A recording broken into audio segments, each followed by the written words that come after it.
March 5th, Daniel Webster. Welcome to 365 Christian Men, where every day we aim to inspire and encourage with real-life stories about men.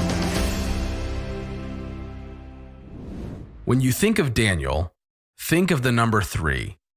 He was a member of 3 different political parties, each of which advocated for strong centralized government: the Federalists, the National Republicans, and the Whigs.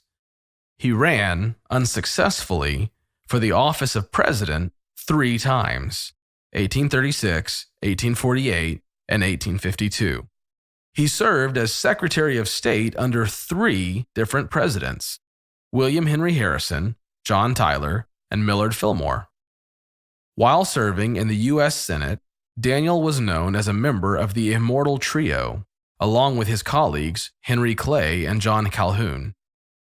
Daniel was an outstanding orator who worked hard in college to overcome a fear of public speaking, and he became a successful lawyer who argued many high-profile constitutional cases before the Supreme Court. By 1822, Daniel was considered to be the nation's leading lawyer and a rising political power. On this date, in 1841, Daniel was appointed as the 14th U.S. Secretary of State. When critics attack, God enables us to respond in love. In the mid-1800s, Daniel Webster was a legal powerhouse on constitutional issues. His speeches enthralled people, and they crowded in to hear him speak in court or in the House of Representatives. In 1841, President Harrison appointed Webster Secretary of State, which was a good fit for Webster, his principles, and his values. But 9 days after his inauguration, President Harrison died, and Vice President Tyler stepped into the job. All of President Harrison's cabinet appointments, including Daniel Webster, agreed to remain. President Tyler's leadership style and policies differed greatly from President Harrison's. Inevitably, a conflict developed. When President Tyler vetoed a bill to create a national bank, tensions exploded. In a show of solidarity against the president's actions, the idea was for the entire cabinet to offer their resignations. But Webster knew certain foreign relations matters desperately needed resolution, including a border dispute with Great Britain over Canada. So, Webster had to choose. He could act in solidarity with his political compatriots, or stay and continue the important negotiations with England. He had always been a man to put the country's interests before loyalty to any party, and he had no reason to change now. In the end, Webster was the only cabinet member to remain in his post. In the months following, many in Webster's political party distanced themselves from him. Others went even further and treated him rudely for agreeing to work with the president. Instead of defending himself to his critics, Webster worked steadily to resolve the border dispute. Almost a year later, that issue ended with the Ashburton Treaty, an agreement highly praised in North America and Europe. Suddenly, Webster's reputation resurrected, from political pariah to celebrated statesman. Shortly after his success, Webster attended a political dinner where many of his friends-turned-enemies would be. When he arrived, the same people who had criticized him now raised a gallant toast to his negotiation skills. Webster's ability to wield words put him in a perfect position to skewer those who had derided him. But, as his former secretary wrote, no man ever had his powers more completely under command.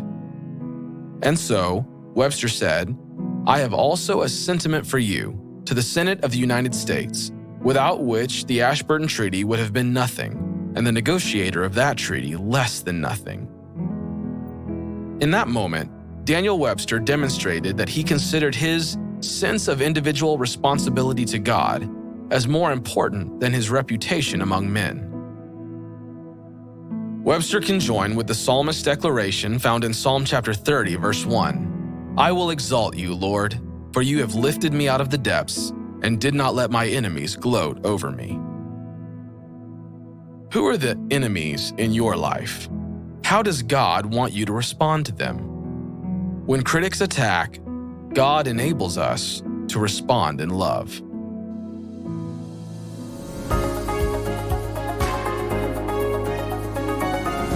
Hello, everybody. This is Pastor Adam Della Vega from Port City Church in Southern California, and today is March 5th. And what an incredible story of character in the life of Daniel Webster. And there's just so much that stuck out to me and that has challenged me, and maybe I can challenge you as well.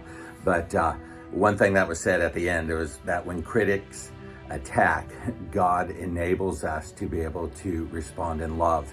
And as a pastor of a church and as somebody who in authority who has to make decisions for the greater good, quite often, it's really hard sometimes to just find ourselves pinpointing that right decision.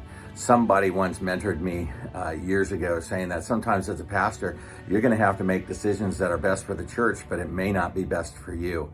And I think about that when I hear about Daniel Webster, and he had to make a decision between an act of solidarity with the rest of the cabinet that was going to resign, or was he going to stick to what God had called him to do so that he can do something for the greater good.